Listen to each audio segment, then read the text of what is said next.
Olá pessoal, sou a professora Silvânia e nós vamos hoje para a segunda parte do documento do MEC, a Educação Especial na Perspectiva da Inclusão Escolar, a Escola Comum Inclusiva, onde a gente já viu a primeira parte no vídeo anterior e agora é a segunda parte, que é o atendimento educacional especializado. Então vamos ver o que essa legislação nos coloca sobre o atendimento educacional especializado. Então, ela começa dizendo, que uma das inovações trazidas pela Política Nacional de Educação Especial na perspectiva da educação inclusiva, que também já tem aqui no canal, é o atendimento educacional especializado, que é o AEE, que é um serviço de educação especial que identifica, elabora e organiza recursos pedagógicos e de acessibilidade que eliminem as barreiras para a plena participação dos alunos, considerando as suas necessidades específicas. O AE, ele complementa ou suplementa a formação do aluno, visando a sua autonomia na escola e fora dela. Então, ele constitui uma oferta obrigatória dos sistemas de ensino. Então, tem aquela pergunta: o estudante com deficiência é obrigado a ir para o AE? Não. Ele vai para o AE se ele quiser, e se a família estiver de acordo com isso. Mas é uma obrigação dos sistemas de ensino a oferta do AE. Ele é realizado de preferência nas escolas comuns. Então, há muita conversa atravessada sobre a questão da oferta do AE. Então, é o AEE que é realizado de preferência na escola comum, não é a escolarização. A escolarização é só na escola comum, tá? Em um espaço físico chamado de sala de recursos multifuncionais. Portanto, é parte integrante do projeto político-pedagógico, como a gente também já viu. Quem é atendido nas salas de recurso multifuncional? Qual é o seu público? Então, nas salas de recursos multifuncionais, são atendidos só os alunos público-alvo da educação especial.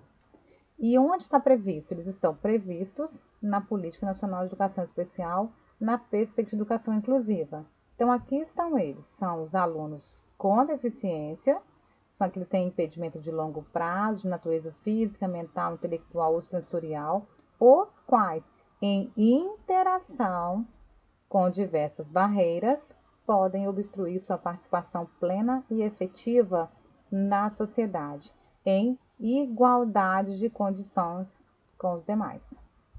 Segundo grupo, alunos com transtornos globais de desenvolvimento, aqueles que apresentam alterações qualitativas das interações sociais, recíprocas e na comunicação, um repertório de interesses e atividades restrito, estereotipado e repetitivo. Inclui nesse grupo alunos com autismo, síndrome do espectro do autismo e psicose infantil. O terceiro grupo são os alunos aí com altas habilidades e superdotação. Então, vamos lá. Quem são esses alunos? São aqueles que demonstram potencial elevado em qualquer uma das seguintes áreas. Então, isoladas ou combinadas. Então, ele não é bom em tudo. Ele tem algumas áreas específicas que são mais desenvolvidas. Então, pode ser na intelectual, na acadêmica, na liderança, na psicomotricidade, nas artes, além de apresentar grande criatividade, envolvimento na aprendizagem e realização de tarefas nas áreas do seu interesse.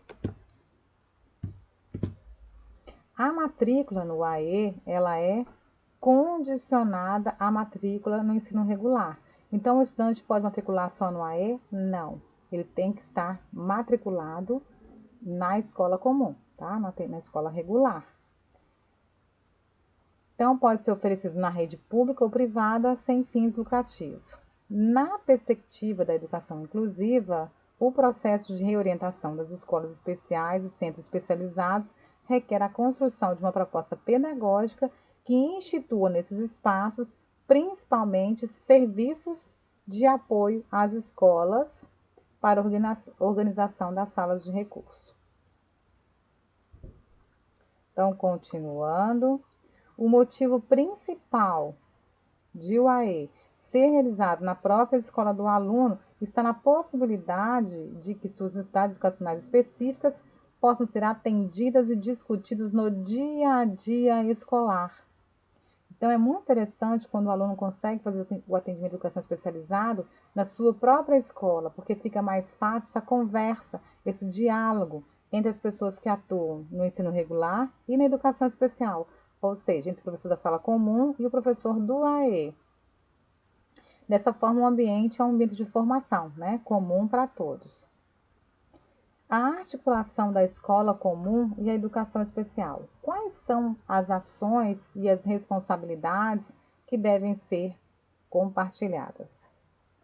Então, aqui, a mudança de rumos implica uma articulação de propósitos entre escola comum e educação especial. Ao contrário do que acontece quando a escola comum com uma especial constitui escola dos diferentes. Então, a ideia do documento é que a escola seja a escola das diferenças, né? Então, a escola das diferenças, ela aproxima a escola comum da educação especial, porque nessa concepção inclusiva, todos os alunos estão juntos, numa mesma sala de aula. A articulação entre a educação especial e a escola comum, na perspectiva da inclusão, ocorre em todos os níveis e etapas do ensino básico e superior.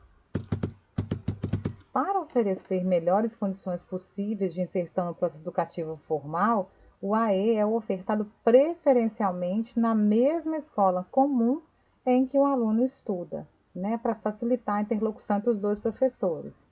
Os professores comuns e da educação especial precisam se envolver para que seus objetivos específicos de ensino sejam alcançados. Ao professor da sala comum é atribuído o ensino das áreas do conhecimento, então são seus conteúdos. E ao professor do AE cabe complementar ou suplementar a formação do aluno com conhecimentos e recursos que eliminem as barreiras as quais impedem ou limitam a sua participação com autonomia e independência nas turmas do ensino regular. Então, quais são os eixos privilegiados dessa articulação? Primeiro aí, a elaboração conjunta de planos de trabalho durante a construção do projeto político-pedagógico, estudo e identificação do problema pelo qual o aluno é encaminhado à educação especial, discussão dos planos de AE com toda a equipe da escola e desenvolvimento de parcerias e recursos e materiais pedagógicos para o atendimento do aluno em sala de aula. Então, os dois professores podem fazer isso juntos. E a formação continuada dos professores e demais membros da equipe para o ensino especial. No caso do atendimento educacional especializado, por exemplo, as dimensões do instituído podem ser identificadas na existência de leis, políticas, decretos e diretrizes curriculares que chegam à escola, definidos nos documentos oficiais. Na dimensão instituinte, muito pode ser criado nesse sentido, parcerias com setores da comunidade para a implementação de planos de AE, organização dos horários de oferta do AE no horário oposto ao do período escolar do aluno, e projetos escolares interdisciplinares que incluam a necessidade de tecnologia assistiva. Do ponto de vista intraescolar, essas articulações mostram impactos, efeitos, a pertinência, os limites e mesmo as distorções dos atendimentos que estão sendo oferecidos aos alunos nas turmas comuns, no regular e no serviço de educação especial. Nos planos extraescolar, quando a escola se articula a outros serviços da comunidade, os efeitos dessas articulações se irradiam e se fazem sentir junto também às famílias e às demais profissionais que atendem o aluno. O projeto político-pedagógico e o AE. Então, de acordo com as diretrizes operacionais de educação especial para atendimento educacional especializado na educação básica, publicado em 2009, o projeto político-pedagógico da escola deve contemplar o AE como uma das dimensões da escola das diferenças. Então, como que é feito isso? Nessa perspectiva, o AE integra a gestão democrática da escola. No PPP devem ser previstos a organização e os recursos para o AE. Quais são esses recursos? Sala de recursos multifuncionais, matrícula do aluno no AE, aquisição de equipamentos, indicação do professor do AE, articulação entre professores do AE e os do ensino comum e entre as redes de apoio internos e externos à escola. O AE, quando realizado em outra instituição, ele deve ser acordado com a família do aluno, o transporte necessário, providenciado. Isso quase nunca acontece, né? Em tal situação, destaca-se a articulação com os professores e especialistas de ambas as escolas para assegurar uma efetiva parceria no processo de desenvolvimento dos alunos. Então, o PPP prevê ações de acompanhamento e articulação entre o trabalho do professor do AE e os professores das salas comuns. Isso inclui ações de monitoramento da produção de materiais didáticos especializados, bem como recursos necessários para a confecção destes. O projeto político-pedagógico de uma escola considera no conjunto de seus alunos, professores, especialistas, funcionários, gestores, as necessidades existentes.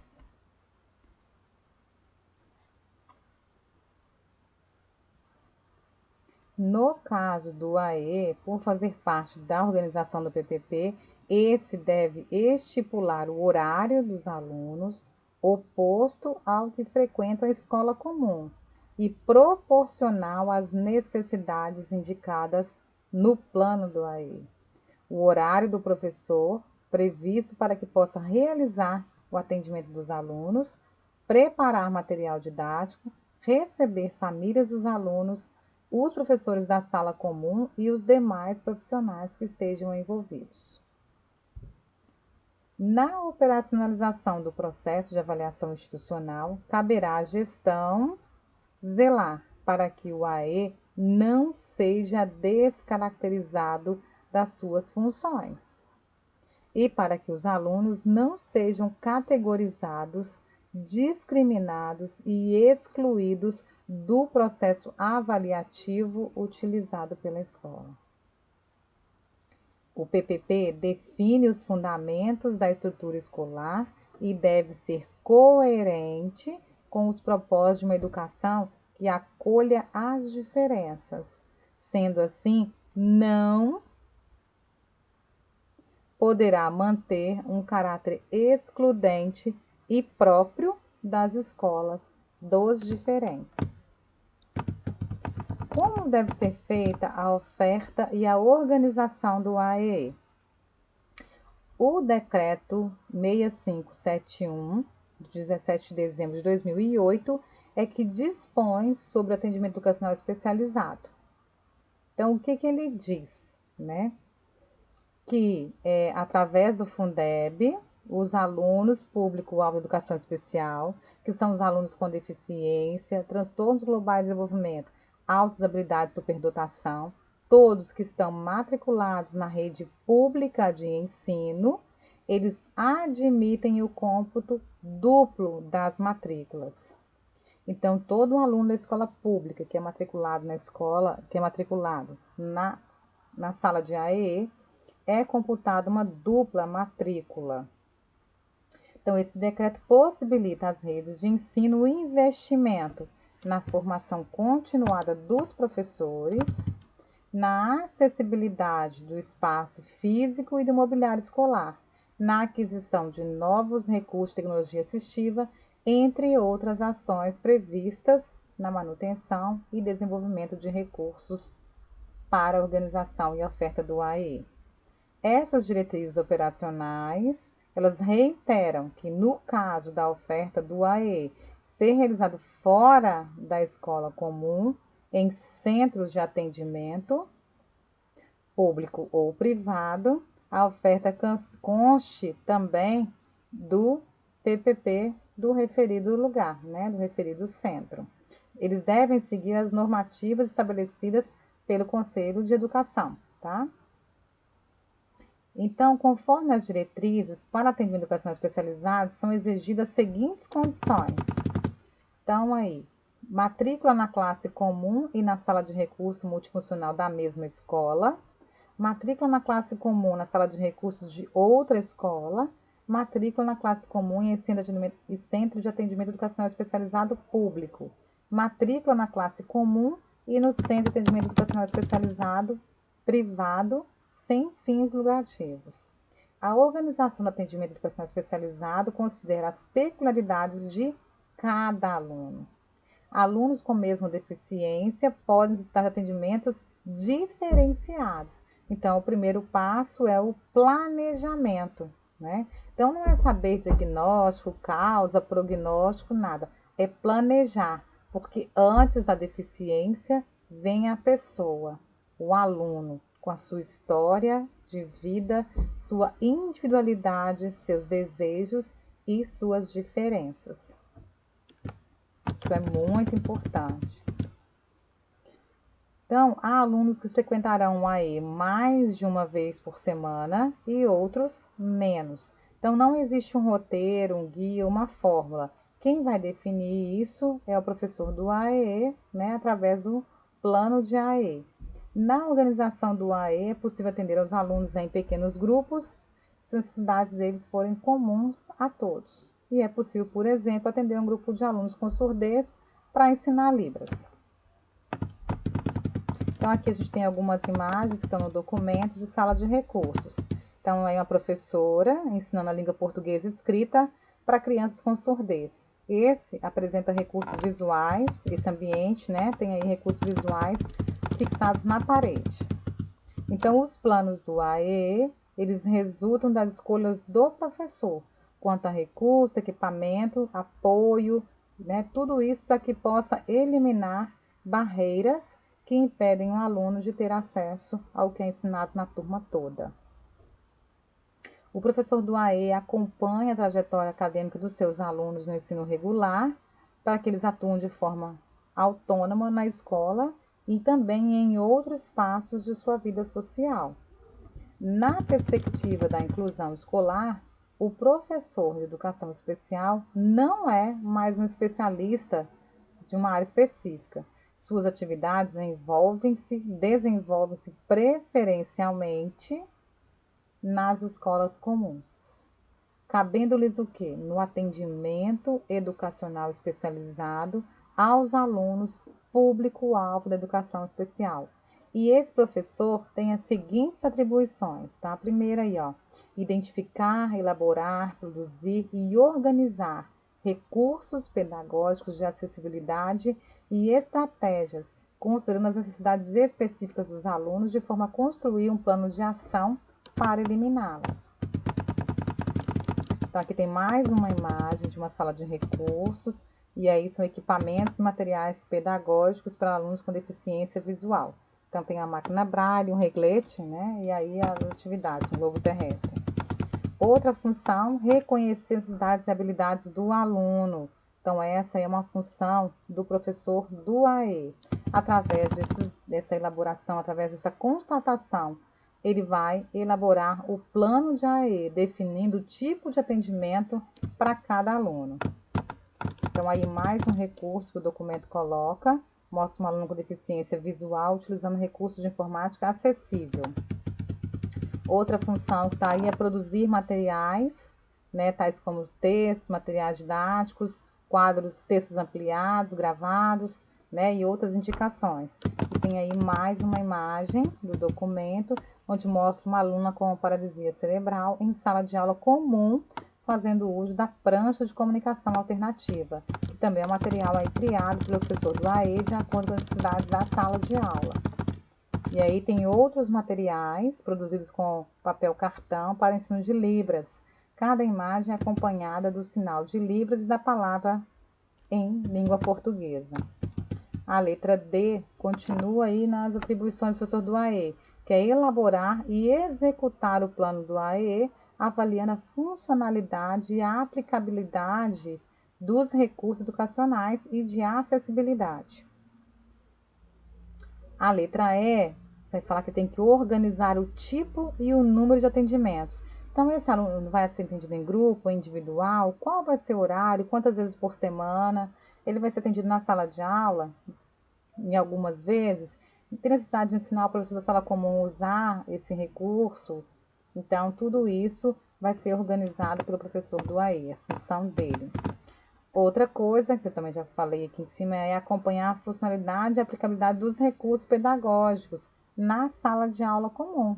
Então, ele vai indicar o recurso e vai acompanhar a sua funcionalidade. Está sendo útil? Está sendo usado corretamente? O professor da sala de aula comum, ele informa e avalia juntamente com o professor do AE se os serviços e recursos de atendimento estão garantindo a participação do aluno nas atividades escolares. Com base nessas informações, elas podem ser reformuladas e estabelecidas novas estratégias. Aqui é mais uma imagem que mostra um aluno no AE aprendendo o uso do leitor de tela. Mais uma função do professor do AE é ensinar e usar os recursos de tecnologia assistiva. Então, o professor do AE tem que saber, produzir e ensinar e depois ensinar a usar os recursos de tecnologia assistiva. Ele deve promover atividades e espaços de participação da família e a interface com serviços de saúde, assistência social e outros. Então, o professor do AE, ele é um articulador, entre a família e os outros serviços que esse estudante faz uso. No decorrer da elaboração e desenvolvimento dos planos de atendimento para cada aluno, o professor do AE se apropria de novos conteúdos e recursos que ampliam o seu conhecimento para atuação na sala de recursos multifuncionais. Então, aqui são os conteúdos que o professor tem que saber para atuar no AE. Então, Libras tátil, alfabeto digital, Tadoma, língua portuguesa, modalidade escrita, sistema Braille, orientação e mobilidade, informática acessível, Soroban, estimulação visual, comunicação alternativa e aumentativa e desenvolvimento de processos educativos que favoreçam a atividade cognitiva. São recursos do AE. Então, materiais didáticos e pedagógicos acessíveis, livros, desenhos, mapas gráficos, jogos táteis, jogos em Libras, em Braille, jogos com caráter ampliado, tudo isso para ajudar a fazer com que todos os alunos tenham acesso à aula, a aula comum, junto com todos.